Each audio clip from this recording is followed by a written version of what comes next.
Hello everyone, this is Mithali. I'm a management consultant and I welcome you all for my 11th lecture. And today we are going to start the topic BCG matrix. So this BCG matrix, we also call it growth share matrix. So basically this is a strategic planning tool. ये एक strategic planning tool है जहाँ पे आप अपने strategic decisions की planning करते हैं. ठीक है, आपको कहाँ पे क्या प्लानिंग करनी है, कहाँ पे कौन सा डिसीजन लेना है, we come to know from this matrix. So the growth share matrix or BCG matrix is a chart that was created by Bruce D. Henderson for the Boston Consulting Group in 1970 to help corporations to analyze their business units, that is their product lines.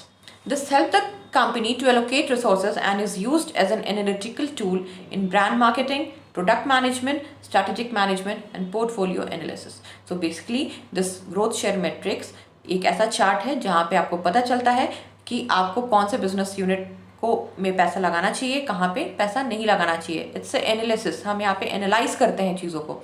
ठीक है, for example we have already studied in our previous lecture कि company can have group of companies, means they can have number of business unit और they can have only one business unit.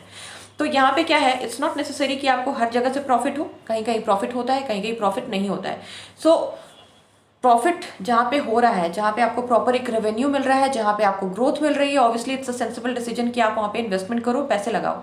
लेकिन जहाँ पे पैसा नहीं आ रहा है और जहाँ पे आपको बहुत मेहनत करनी पड़ी, तो वहाँ पे आपको डिसीजंस लेने पड़ते हैं. समटाइम्स आपको क्या है, वहाँ पे नई नई स्ट्रैटेजीज के साथ में आना पड़ रहा है. समटाइम्स आपको बहुत मेहनत करनी पड़ रही है वहाँ पे उसको प्रॉफिट में लाने के लिए. और कहीं कहीं तो ऐसा होता है कि आपका बिजनेस यूनिट बिल्कुल भी रेवेन्यू नहीं दे रहा है, तो it's better to close it. ठीक है, ये हम ऑलरेडी पढ़ चुके हैं. सो बीसीजी मैट्रिक्स में भी हम यही देखेंगे बेसिकली कि आप कहाँ पे लाई कर रहे हो. हम एक मैट्रिक्स बनाएंगे और हम अपने आप को देखेंगे कि वेयर डू वी लाई, और अगर हम वहाँ पे हैं तो आपके लिए क्या क्या चीज़ें बेनिफिशियल हैं और कहाँ पे बेनिफिशियल नहीं है. ठीक है, तो this is what we call a strategic planning tool. So कैसे बनाते हैं हम इस मैट्रिक्स को? We horizontally write relative market share. हमने horizontally लिखा इसको relative market share को, और हम vertically क्या लिखेंगे, हम लिखेंगे market growth. हमने वर्टिकली मार्केट ग्रोथ लिखा, हॉरिजॉन्टली रिलेटिव मार्केट शेयर लिखा. रिलेटिव मार्केट शेयर जो कि हमने हॉरिजॉन्टल लिखा है, उसके नीचे हम लिखेंगे कैश जनरेशन, और मार्केट ग्रोथ जो कि हमने वर्टिकल लिखा था उसके बगल में हम लिखेंगे कैश यूसेज. कैश जनरेशन के नीचे हम एक कॉलम बनाएंगे हाई का, दूसरा कॉलम होगा लो का. कैश यूसेज के बगल में अगेन हम क्या है, दो रो बनाएंगे, हाई एंड लो का. तो अभी हमारे पास एक पहला क्वाड्रेंट जो आया वो आया high cash generation and high cash usage से, जिसको हम बोलते हैं स्टार. सो दिस स्टार जो क्वाड्रेंट है, यहाँ पे कोई भी कंपनी अगर लाइक करती है तो उसका फ्यूचर बहुत ब्राइट होता है. ठीक है, क्योंकि आपको यहाँ से कैश जनरेट भी ज़्यादा मिल रहा है, आपके यहाँ पे कैश जनरेशन ज़्यादा हो रही है, एंड आपने यहाँ पे आपको कैश लगाना पड़ रहा है.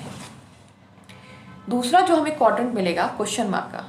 क्वेश्चन मार्क में होता क्या है कि आपको कैश जनरेशन बहुत कम हो रही है और पैसा आप ज़्यादा लगा रहे हो यहाँ पे, तो आपके लिए एक सवाल खड़ा हो जाता है कि हम पैसा तो इतना लगा रहे हैं, बदले में we are not getting the proper revenue, तो अभी हमें आगे क्या करना चाहिए. ठीक है, तो एक क्वेश्चन मार्क का यहाँ पे क्वाड्रेंट बनता है हमारे लिए. ये थर्ड जो क्वाड्रेंट है वो होता है कैश काव.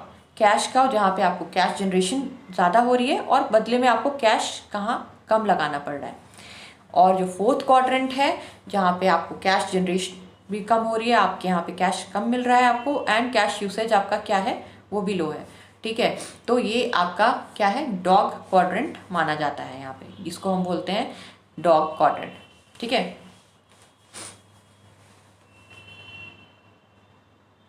अब हम एक्सप्लेन करेंगे इन चारों क्वाड्रेंट को. Star quadrant can be the market leader though require ongoing investment to sustain. They generate more ROI than other product. ठीक है, अगर आपकी कंपनी यहाँ पे स्टार क्वाड्रेंट में आती है तो they can be the market leader. आगे आने वाले फ्यूचर में क्या है, they can become the market leader. और अपने आपको मार्केट लीडर बनाने के लिए आपको हमेशा इन्वेस्टमेंट, आपको ऑनगोइंग इन्वेस्टमेंट करना होगा टू सस्टेन योर पोजीशन, ठीक है, क्योंकि आप पैसा लगा रहे हैं, आपको रेवेन्यू मिल रहा है, पैसा लगाना बंद कर देंगे, रेवेन्यू आना कम हो जाएगा, ठीक है। तो to sustain, to maintain the stability of your position, आपको यहाँ पे ऑनगोइंग इन्वेस्टमेंट करना होगा और बदले में आपको ROI तो मिल ही रहा है, आप रिटर्न ऑन इन्वेस्टमेंट मिल रहा है और सब प्रोडक्ट से comparatively. This is a star position, star quadrant इसलिए बोलते हैं क्योंकि you can become the market leader here, ठीक है। अभी question mark as the name suggest, it is known if they will become a star और they will drop into the dog quadrant. These products often require significant investment to push them into the star quadrant. यहाँ पे आपको बहुत ज़्यादा क्या है investment करनी पड़ेगी सिग्निफिकेंटली, क्योंकि यहाँ पे क्या है कि अगर आपने प्रॉपरली इन्वेस्टमेंट किया, अच्छे से अपने काम को किया, प्रॉपरली डिसीजंस लिए, तो देयर इज़ अ प्रोबेबिलिटी कि आप वहाँ पे आप स्टार क्वाड्रेंट में चले जाओ। लेकिन अगर आपने अपनी कंपनी में प्रॉपर इन्वेस्टमेंट नहीं किया, आपने प्रॉपर डिसीजंस नहीं लिए, वेस्टेजेस ज़्यादा हुए, तो बहुत ज़्यादा प्रोबेबिलिटी होती है आपके अगेन डॉग क्वाड्रेंट में गिर जाने की, तो जो कि एक डेंजरस जोन होता है हमारे लिए। तो हम नहीं चाहेंगे कि आपकी कोई भी नहीं चाहेगा, इनफैक्ट अगर आप एक बिजनेसमैन हैं तो आप नहीं चाहेंगे कि आपकी कंपनी डॉग क्वाड्रेंट में जाए। You will also always want कि आपकी कंपनी स्टार क्वाड्रेंट में जाए, तो उसके लिए आपको बहुत मेहनत करनी होती है। तो क्वेश्चन मार्क एक ऐसा क्वाड्रेंट है जहाँ पे आपको डिसीजंस बहुत संभल के लेने होते हैं। आपकी एक छोटी सी चूक आपको कहीं ना कहीं ड्रॉप कर देगी डॉग क्वाड्रेंट में, बट आपको क्या है, आपको यहाँ मेहनत करनी है and you always want to come into to push yourself into star quadrant, तो यहाँ मेहनत ज़्यादा करनी होती है हमें। Cash cow, the simple rule here is to milk these product as possible without killing the cow. Means आप यहाँ पे संभल के चलो, काम आपको करना है, लेकिन आपको बदले में आपकी जो बेसिक आपका जो काव है जो कि आपको एक मिल्क दे रहा है, ठीक है, उसको भी तो नर्चर करना है। आपका काव हेल्दी है तो आपको प्रॉपरली मिल्क मिलता रहेगा।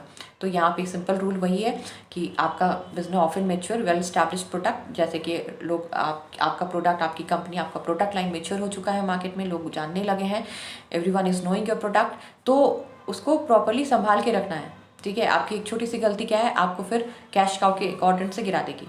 तो इसका एग्जाम्पल हम ले सकते हैं Procter and Gamble, number of product line run करते हैं ये, एंड सबने अपना एक एक्मे पोजीशन मार्केट में बनाया हुआ है, प्रोडक्ट बना रहे हैं, अच्छी क्वालिटी के हैं, उसके बाद रिटर्न ऑन इन्वेस्टमेंट भी उनको ज़्यादा मिल रही है, रेवेन्यू जनरेट हो रहा है, ज़्यादा मेहनत नहीं करनी पड़ रही है, हाँ, बट उनको अपना ब्रांड संभालना हो रहा है। तो आपका बस एक सिंपल रूल यही है कि आप अपने जो ब्रांड को है उसको संभालिए, उसकी क्वालिटी मेंटेन रखिए, प्रॉपर काम करिए, और बदले में आपको सारा काम हो जाएगा। यहाँ पे क्या होता है, आपका कैश यूसेज कम होता है, क्योंकि प्रोडक्ट तो ऑलमोस्ट लोगों को पता ही है, आपने एक अपना एक स्टेबल पोजीशन मार्केट में बना लिया है, आप लीडर हैं मार्केट के, लोग जान रहे हैं, तो आपको ज़्यादा एडवर्टीजमेंट में, आपको ज़्यादा पब्लिसिटी में ज़्यादा खर्च नहीं करना पड़ रहा है।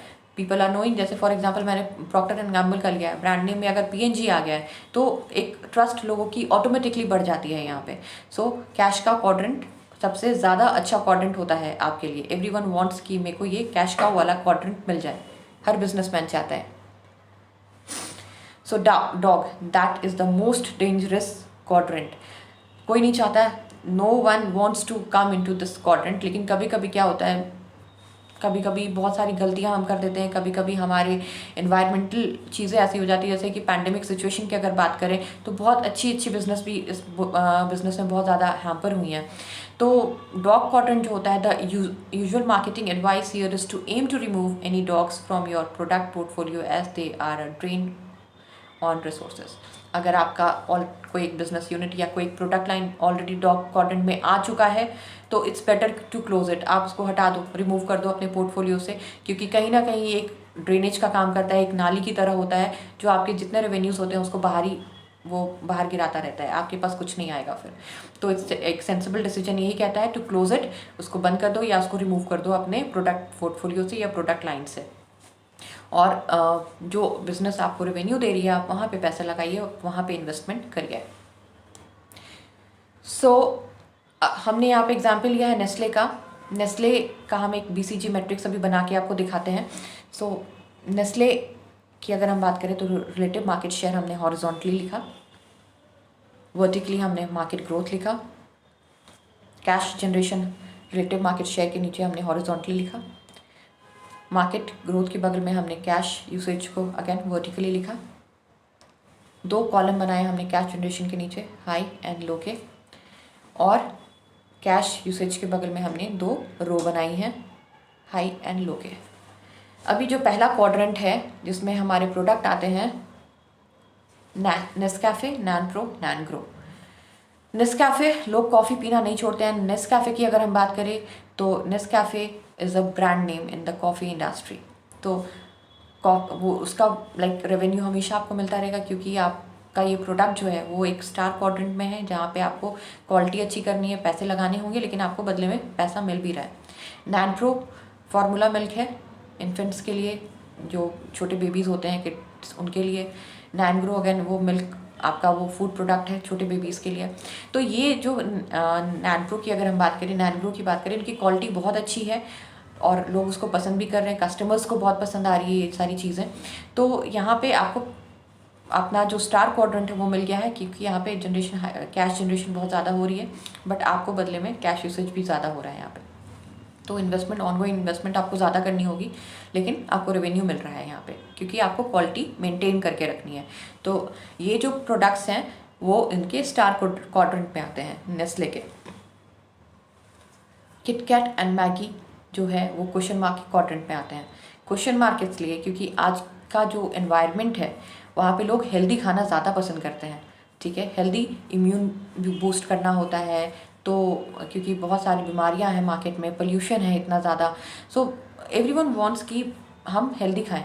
लेकिन ये जो किटकैट है एंड मैगी है, they are termed as a junk food. तो जंक फूड में है और टेस्टी बहुत है बट हेल्दी नहीं है। तो जब टेस्टी है और हेल्दी नहीं है तो लोगों को पसंद तो है खाना, बट वो फ्रीक्वेंटली उसको नहीं खा सकते। तो यहाँ पे क्या है, आपका कैश यूसेज तो हाई हो रहा है, लेकिन कैश जनरेशन कम हो रही है, ठीक है। तो इसीलिए आप देखोगे कि मैगी ने बहुत सारा रिसर्च कर करके, कभी वो आटा नूडल्स के साथ में आते हैं, कभी अपनी मैगी में बहुत सारे वेजीज डाल देते हैं, ताकि लोगों को उनका वो शो कर पाए कि नहीं, वी आर ऑल्सो हेल्दी, ठीक है। सो उनको यहाँ पे मेहनत करनी है, मेहनत इसलिए करनी है कि अपने आप को पुश कर पाएँ स्टार क्वाड्रेंट में, ठीक है। अभी जो हमारा कैश काउ वाला क्वाड्रेंट है वो है नेस्ले फ्रेश मिल्क, जो कि बहुत अच्छा है, इनकी क्वालिटी बहुत अच्छी है, लोग रोज़ रेगुलरली उसको ख़रीदते हैं। एक मिल्क का यूज़ रोज़ होता है लोग के घर में, और मैक्सिमम आप देखोगे तो उनको कम पैसे लगा के बहुत ज़्यादा रेवेन्यू मिल रही है यहाँ पे। उन्होंने एक ब्रांड पोजिशनिंग बना दी है मार्केट में अपनी, ठीक है। तो यहाँ पे ज़्यादा मेहनत नहीं करनी है, बस उनको मेहनत ये करनी है कि जो क्वालिटी है वो सस्टेन कर पाएँ, क्वालिटी मेंटेन रहे, और Nestle is a brand name, तो लोग उसको खरीदेंगे ही खरीदेंगे और ख़रीद रहे हैं। एंड मिल्की बार की अगर हम बात करें तो डॉग क्वाड्रेंट में ये आते हैं मिल्की बार, नेस्ले क्लासिक। चॉकलेट्स हैं, चॉकलेट्स अगेन बच्चों के लिए भी अच्छी नहीं होती है, बड़ों के लिए भी अच्छी नहीं होती है। आजकल डायबिटीज़ एंड ऑल कितने ज़्यादा हो गए हैं, तो प्रेफर नहीं करते लोग उसको खाना, ठीक है। जंक फूड्स में भी आते हैं, चॉकलेट्स अनहेल्दी होते हैं। सो आप देखोगे कि पहले मिल्की बार के बड़े बड़े वो चॉकलेट्स के बाहर आते थे, बट अब उन्होंने साइज़ भी छोटा कर दिया है, और यू नेवर नो कि आने वाले टाइम में शायद इनके ये प्रोडक्ट लाइन, ये पोर्टफोलियो से ही हट जाए नेस्ले के, क्योंकि उतना रेवेन्यू यहाँ से जनरेट नहीं हो रहा है इनके, ठीक है। इनका रेवेन्यू उतना नहीं मिल रहा है इनको। तो this was all about Nestle BCG matrix. अब यहाँ पे इस मैट्रिक्स के थ्रू अब नेस्ले कंपनीज़ को भी समझ आती है कि कहाँ पे उनको पैसा लगाना है एंड कहाँ पे उनको पैसा नहीं लगाना। जैसा कि मैंने बताया कि ये चीज़ें हैं, जैसे फॉर एग्जांपल मिल्की बार अब डॉग वाले क्वाड्रेंट में आ रहा है, तो थोड़े टाइम मेहनत करने के बाद वो ऑब्वियसली उनको भी रियलाइज़ होती हैं चीज़ें कि अभी उनको क्या करना है, कहाँ पे इनको इन्वेस्टमेंट करनी है, कहाँ पे इन्वेस्टमेंट नहीं करनी है, कौन से प्रोडक्ट में ज़्यादा मेहनत चाहिए, कौन से प्रोडक्ट में नहीं चाहिए। तो this was all about Nestle, और ये एग्जांपल मैंने आप लोगों को बस चीज़ों को क्लियर करने के लिए दिया था। अब आई होप कि चीज़ें क्लियर हैं, BCG मैट्रिक्स क्लियर है। BCG मैट्रिक्स का यूज़ हम अपने डिसीजंस को बनाने में करते हैं, स्ट्रैटेजिक डिसीजंस लेने में करते हैं। So this was all for today. In case of any doubt, you all can email me on my email ID mithali.rani1@gmail.com, and hope you understood the things. और अगर चीज़ें पसंद आई हो तो प्लीज़ सब्सक्राइब ज़रूर करिएगा मेरे चैनल को, that will keep motivating me to make more lectures, और will meet on my next lecture. Till then have a good day. Thank you. Bye bye.